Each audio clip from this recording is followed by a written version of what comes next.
Chapter 22. Nikolai had him dead to rights. Carlos dropped the revolver and raised his hands.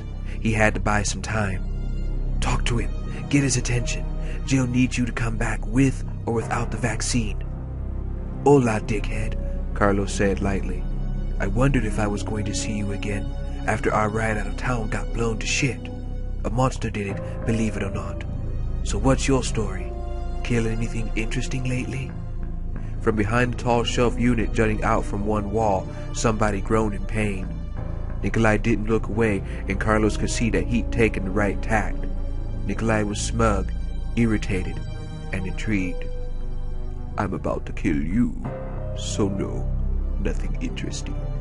Tell me, has Mikhail died yet? And how is your bitch friend, Miss Valentine? Carlos glared at him. Both dead. Mikhail died on the trolley, and Jill contracted the virus. I had to put her down just a few hours ago. He probably wasn't going to walk away from this, and he didn't want Nikolai going after Jill. He quickly changed the subject. You shot Mikhail, didn't you? I did. Nikolai's eyes sparkled. He reached into his front pocket as he spoke, pulling out what looked like a metal cigar holder. And as luck would have it, this is the cure to what killed your other friend. If only you'd come sooner. In a way, I suppose you could say I'm at least partly responsible in both deaths, couldn't you? The sample.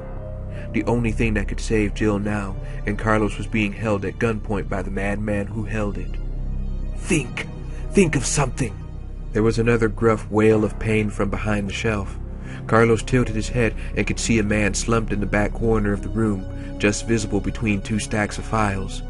Carlos couldn't see his face, but the man's lower half was drenched with blood.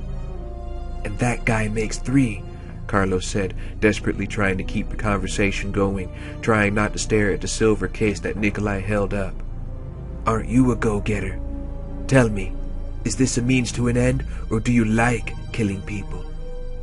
I enjoy killing people who are as useless as you, Nikolai said, slipping the vaccine into an open pocket.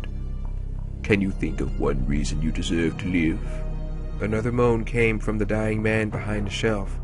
Carlos glanced between the stacks again and saw an impact grenade clenched in shaking hands, the ring already pulled. Carlos realized that the man must have groaned to cover the sound, and some part of him admired the clear thinking, all in the instant before he started to back up, hand still raised.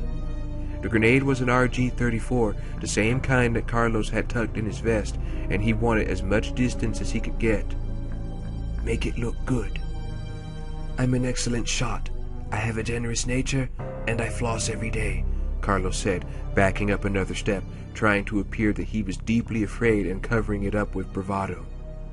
Such a waste this will be, Nikolai said, smiling, extending his arm. Throw the goddamn thing! Why? Carlos asked quickly. Why are you doing this? Nikolai's smile stretched into a grin, the same predatory grin that Carlos had seen him wearing on the transport, what felt like 1,000,000 years before. I possess leadership qualities, Nikolai said, and for the first time, Carlos could see the insanity in his murky eyes. That's all you need to know. Die! The bleeding man screamed. Carlos caught a flicker of motion behind the shelf, and then Carlos was diving sideways, trying to get behind a table as a window broke, and... Folders and books were airborne and exploded. Materials rained down, wood and paper and chips of metal, the heavy shelf tipping over with a thundering creak. It slammed to the floor with a tremendous crash, and then everything was quiet, and shit was everywhere. Carlos sat up, one arm wrapped around his throbbing rib cage, tears of pain in his eyes. He blinked them away and got to his feet, grabbing the revolver he'd dropped as he stood up. Nikolai was gone. Carlos kicked his way through the debris to the corner, remembering that a window had shattered before the grenade exploded. Although it was dark and rainy outside, Carlos could see the roof of an adjacent building 1 floor below. Carlos jumped back as 2 rounds hit the outer wall, hardly a hand's whiffed from his face. He silently berated himself for sticking his head out the window like some half-witted baboso. He backed away from the window and turned, only to find himself staring at the burnt, bloody remains of the grenade thrower. "Gracias," Carlos said quietly. He wished he could think of something else to say, but then he decided it would only be useless symbolism. The guy was dead. He wasn't hearing shit. Carlos walked back across the room, thinking, wondering how he was going to catch up with Nikolai. It wasn't going to be easy, but there was no other choice. And he saw the glint of metal from the corner of his eye, and stopped. He blinked, feeling a kind of awe as he realized what he was looking at, and then scooped it up. A giant weight lifting from his shoulders and from around his heart. He was going to be able to save Jill.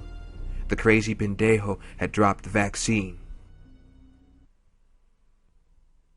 Nikolai moved quickly through the rain toward the front of the hospital. "Everything is fine. He's dead at the push of a button, and I control it. I can shut down the hospital and trap him." He laughed out loud suddenly, thinking about the containment tubes in the basement where the Hunter Gammas were stored, each floating in its own see-through womb. Shut down the power, and there was an automatic drainage so they wouldn't drown in the unaerated fluid. Die. Or fight and die, Carlos. Nikolai had been smart. He'd thought ahead, and now all he had to do was hit a few switches and Carlos would be in the dark and the amphibious hunters would be squelching toward him.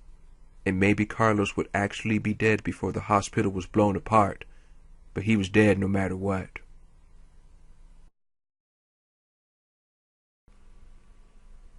Jill was sleeping again, and she was sick, hot and achy, and her dreams were gone, pulsing, squirming shadows in their place.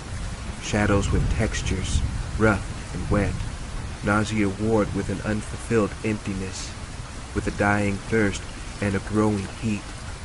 She rolled to one side and then the other, trying to find relief from the crawling itch that had embedded itself in every part of her, that made the ugly shadows get bigger as she slept on.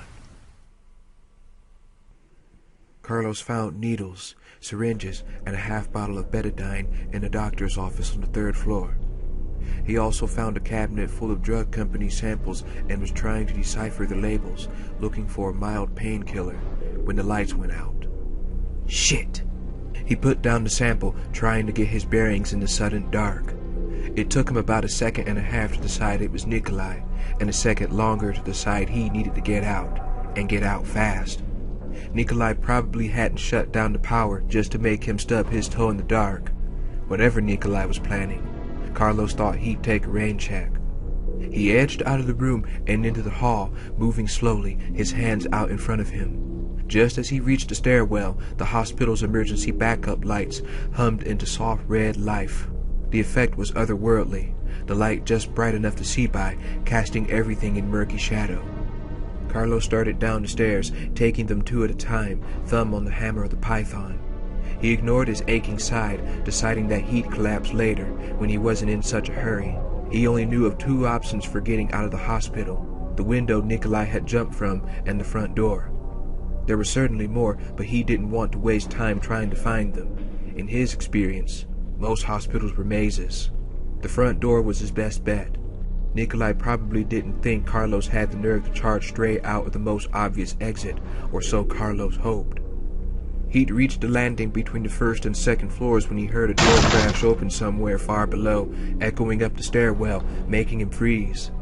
The sound that followed, the furious, pig-like battle cry of some distinctly mutant creature, got him moving again. His feet hardly touched the steps, but he still wasn't fast enough. Just as he was bounding down the last flight, a monstrous figure leaped in front of the exit to the ground floor. It was giant, humanoid, tall and wide, and dripping slime. Its body was a dark, blue-green, almost black in the dim red light. With its webbed, oversized hands and feet and its huge, rounded head and mouth, it resembled nothing so much as a mammoth, hideously squashed frog. Its powerful lower jaw dropped open, and another piercing, squealing screech filled the stairwell, rebounding throughout. Carlos heard at least 3 more answer the first, a fierce and freakish chorus erupting from somewhere down below. Carlos opened fire, the first round hitting the metal door and creating a deafening tornado of sound. Before he could squeeze the trigger again, the amphibious creature was springing, squealing as it leaped toward Carlos, stretching its muscular arms wide. Carlos reflexively dropped, firing as he slid down several steps, rolling to his uninjured side so he could follow the creature's descent. 3, 4 rounds plunged into the shrieking frog thing's slimy body as it flew overhead, and it was dead by the time it landed, dark gouts of watery, brackish fluid spewing from its spasming body. Carlos was on his feet running and halfway through the door even as the creature's siblings began their feral, ear-splitting lament. Not too hard to kill maybe, but he didn't want to consider his chances if there were 3 or more of them all leaping at once. Into the lobby, and he slammed the door, saw that it required a key to lock, and he turned to look for something he could use to block it. And instead he saw a tiny, blinking white light from across the room, its brightness drawing his gaze from the midst of a shady, red ocean of trashed furniture and dead bodies. A blinking white light on a small box, the box affixed to a pillar, a timer light for a detonating compound. Carlos tried to think of something else it might be and came up blank, knowing only that it hadn't been there when he'd arrived. It was a bomb. Nikolai had put it there, and suddenly the frog monsters were a much smaller deal. His mind was curiously blank as he pounded through the lobby, a thoughtless, wordless panic overtaking him, pushing him to run fast and far, not to waste time thinking. He tripped over a shredded couch and didn't notice whether or not he felt or felt pain. He was moving too fast, the glass doors at the front of the building all he could see. Through the doors, shining black asphalt splashing under his feet, rain misting on his sweaty face, rows of smashed and abandoned cars shining like wet jewels beneath a streetlight, the drum of his shuddering heart. And the explosion was so massive that his hearing couldn't encompass it all, a kind of kawam that was as much motion as it was sound. His body was thrown, a leaf in a hot and violent hurricane, the ground and sky becoming connected, interchangeable. He was skidding across wet pavement, tumbling to a gritty stop against a fire hydrant, feeling the enormity of pain in his side and tasting salt from a nosebleed. Barely a block away, the hospital had been reduced to a smoking ruin, smaller pieces of it still coming down, cracking against the ground like deadly hail. Parts were on fire, but a lot of it had just disintegrated. Matter blown to dust, the dust settling and turning to mud as the skies continued to dump water on everything. Chill. Carlos pulled himself up and started to limp back to the clock tower. Nikolai realized he'd lost a vaccine sample as he was running away from the hospital, when there was 1 minute left before it all went sky high, when it was already too late. There was no choice but to keep running, and he did. And when the hospital exploded, Nikolai paced back and forth in the street 3 blocks away, lost in anger. So lost that he didn't realize that the agonized moaning, whining noise he heard was coming from him, or that he'd clenched his jaw hard enough to crack 2 teeth. After a long time, he remembered that he still had to kill 2 more people, and he started to calm down. Being able to express his anger would be constructive. It wasn't healthy to keep feelings bottled up. The watchdog operation was his interest. The vaccine had been an extra, a gift, so in a way, he hadn't really lost anything. Nikolai told himself that several times on his way to get Davis Chan. It made him feel better, though not as good as he remembered that he had his hunting knife sharpened just before he'd come to Raccoon. He was sure Chan would appreciate it.